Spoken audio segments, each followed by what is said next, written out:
Ассалому алайкум шогирдони гиромӣ. Дарси имрӯзаи мо аз фанни алгебра барои хонандагони синфи нуҳум аст. Мавзӯи имрӯзаи мо дараҷаи нишондиҳандааш ратсионалӣ ва хусусиятҳои он мебошад.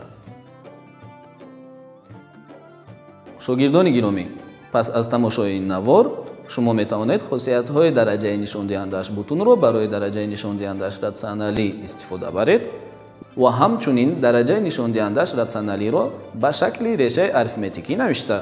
пас аз он баръакс решаи арифметикиро ба шакли дараҷаи нишондиҳандааш ратсионалӣ баргардонед.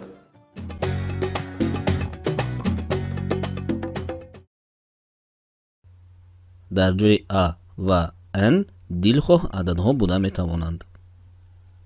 ва вобаста ба ин ки дар нишондиҳандаи он чанд навишта шудааст, маънои онро дорад ки ҳамон ададро ҳамон қадар бо худи ҳамон адад зарб задан лозим аст.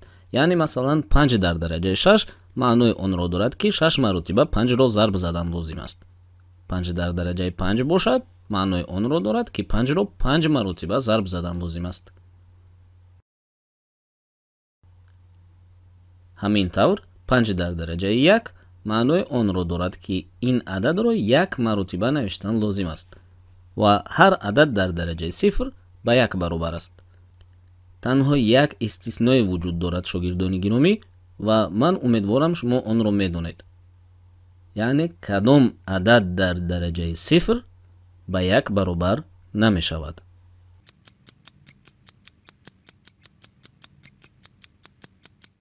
ин адад 0 аст.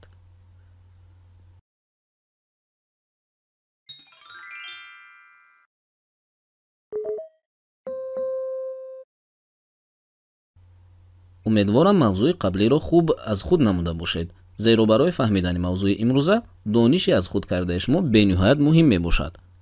дараҷаи нишондиҳандааш ратсионалӣ ҳамаи хусусиятҳои дараҷаи нишондиҳандааш бутунро дар худ дорад. яъне ҳамаи ҳамон формулаҳое ки шумо дар дарсҳои гузашта омӯхта будед, дар ин ҷо низ истифода кардан мумкин аст. чуноне ки шумо мебинед, дар қисми чап формулаҳо ва дар қисми рост бошад мувофиқан баъзе аз намунаҳо оварда шуданд.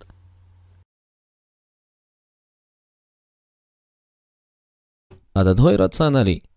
ададҳои ратсионалӣ гуфта ҳамаи ададҳоеро меноманд ки дар шакли m тақсими n навиштан мумкин аст, ки дар ин ҷо m ва n дилхоҳ адади бутун мебошад.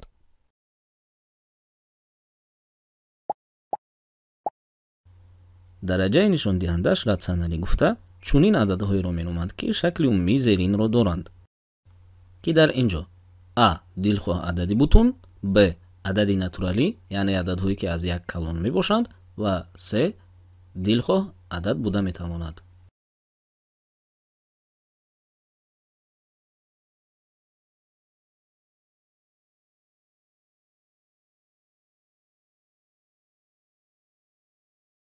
мисоли 1 ҳисоб кунед. мисоли якум яъне 8 дар дараҷаи 1 тақсими 3 аст ва мо бояд бо ҳамроҳии шумо ҳисоб кунем ки он ба чанд баробар мешавад. якумин формулае ки барои мо лозим мешавад, ин формулаи зерин мебошад.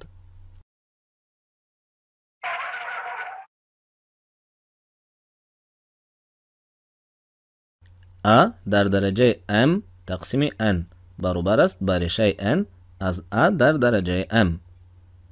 дар хотир гиред ки a ва m қиматҳои дилхоҳ гирифта метавонанд ва дар ҳоле ки қимати n танҳо аз як калон буда метавонад. формулаи дуюм бошад, маънои онро дорад ки ҳар адад дар дараҷаи 1 ба худи ҳамон адад баробар аст. аз формулаи якум истифода карда 8 дар дараҷаи 1 тақсими 3-ро дар шакли реша менависем, яъне бо ин тавр решаи дараҷааш 3 аз 8 ҳосил кардем. акнун бароямон лозим аст ки як ададеро ёбем ки ҳангоми 3 бор бо худи ҳамон адад зарб задан 8 ҳосил шавад. 2 дар дараҷаи 3 ба 8 баробар аст.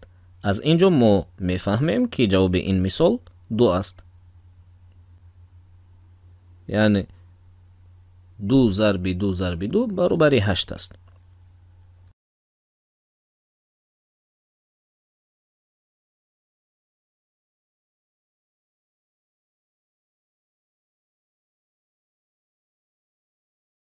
мисоли 2. айнан монанди мисоли қаблӣ аст, бо ягона истисно ки дар ин ҷо минуси 8 яъне адади манфӣ аст.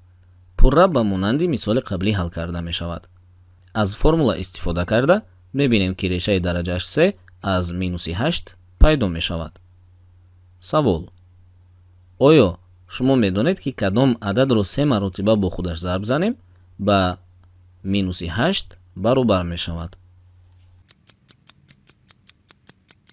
ҷавоби дуруст минуси 2 аст, чунки минуси 2 дар дараҷаи 3 ба минуси 8 баробар мешавад.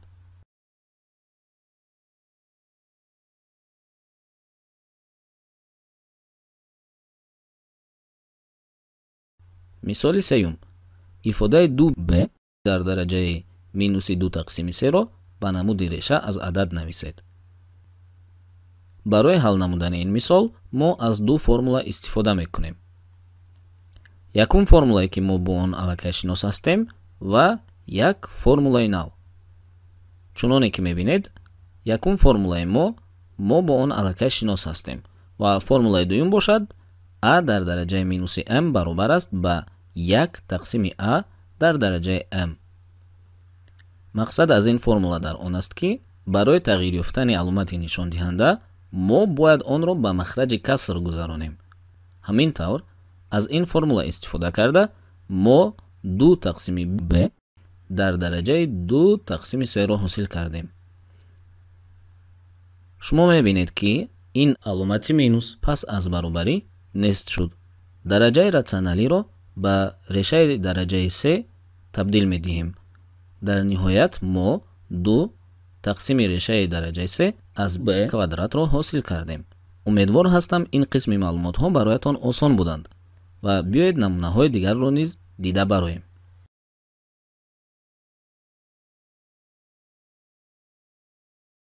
мисоли 4. ҳисоб кунед. дар ин ҷо мо аз чунин хусусиятҳои дараҷаҳо истифода мекунем. чуноне ки шумо аз дарси гузашта медонед, ҳангоми зарб задани ададҳои якхела дараҷаҳои онҳо ҷамъ ва ҳангоми тақсим кардани онҳо дараҷаҳо тарҳ карда мешаванд.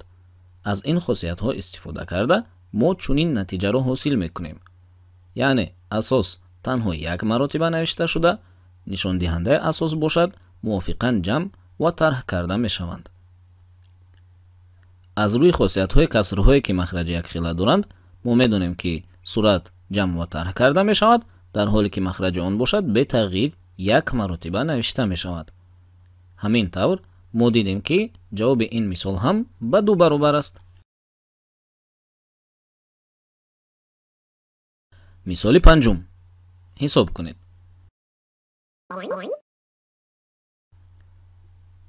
барои ҳал кардани мисоли 5 боз ҳамон ду формулае ки мо бо ҳамроҳи шумо омӯхта будем лозим мешаванд.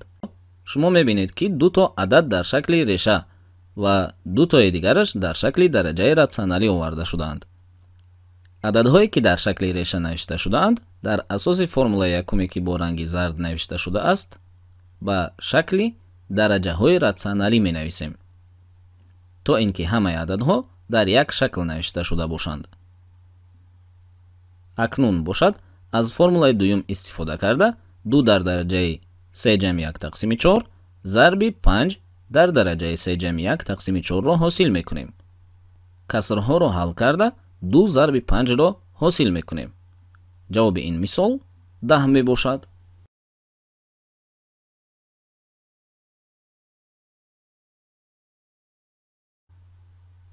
шояд ин мисол дар назари шумо каме мураккаб менамояд, аммо пас аз чанд лаҳзаи кӯтоҳ шумо мебинед ки ин ҳам мисоли на он қадар душвор аст. биёед якҷоя онро ҳал кунем. ададҳои 2 дар дараҷаи 300 ва 3 дар дараҷаи 200-ро муқоиса кардан лозим аст. барои ҳалли ин мисол якчанд роҳҳои гуногун вуҷуд доранд, аммо мо бо ҳамроҳи шумо ду усули ҷолибтарини онро аз назар мегузаронем. усули якум: шумо метавонед 300 то 2-ро бо ҳам зарб занед ва 200 бор 3-ро зарб зада натиҷаҳои ёфтаатонро муқоиса кунед. баъзе аз хонандагони доно шояд дар бораи прогрессияи геометрӣ фикр карданд, аммо мо яке аз хусусиятҳои дараҷаҳоро истифода карда кӯшиш мекунем ҷавоби дурустро ёбем. усули дуюм: ягона формулае ки барои ҳалли ин мисол лозим мешавад, шумо бо ранги сурх мебинед. биёед 2 дар дараҷаи 300-ро дар шакли 2 дар дараҷаи 3 зарби 100 ва 3 дар дараҷаи 200-ро дар шакли 3 дар дараҷаи 2 зарби 100 нависем. чунки 3 зарби 100 300 ва 2 зарби 100 ба 200 баробаранд. ҳамин тавр мо тарафи рости формуларо ҳосил кардем. биёед мисолҳоямонро ба тарафи чапи ҳамин формула монанд кунем. яъне 2 дар дараҷаи 3 дар дараҷаи 100 ва 3 дар дараҷаи 2 дар дараҷаи 100. мо аллакай медонем ки 2 дар дараҷаи 3 ба 8 ва 3 дар дараҷаи 2 ба 9 баробаранд. бинобар сабабе ки 8 аз 9 хурд аст, пас фаҳмида мешавад ки 8 дар дараҷаи 100 хурд аст аз 9 дар дараҷаи 100. ҳамин тавр мо бо дилпурӣ гуфта метавонем ки ҷавоби ин мисол 2 дар дараҷаи 300 хурд аст аз 3 дар дараҷаи 200. дар умум бошад гуфтан мумкин аст ки мавзӯе ки мо бо ҳамроҳи шумо дар давоми ин дарс якҷоя омӯхтем дар ҳама соҳаҳо, чӣ дар геометрия ва география, физика ва химия, ҳамчунин дар зиндагӣ, дар соҳаи мошинсозӣ, роботҳо ва ё ҳатто дар ракетасозӣ низ истифода кардан мумкин аст. бинобар ҳамин дар омӯхтани ин мавзӯъ бисёр ҷиддӣ бошед, зеро хатогиҳо дар ҳисобу китоб бевосита ба натиҷаи шумо таъсир мерасонанд.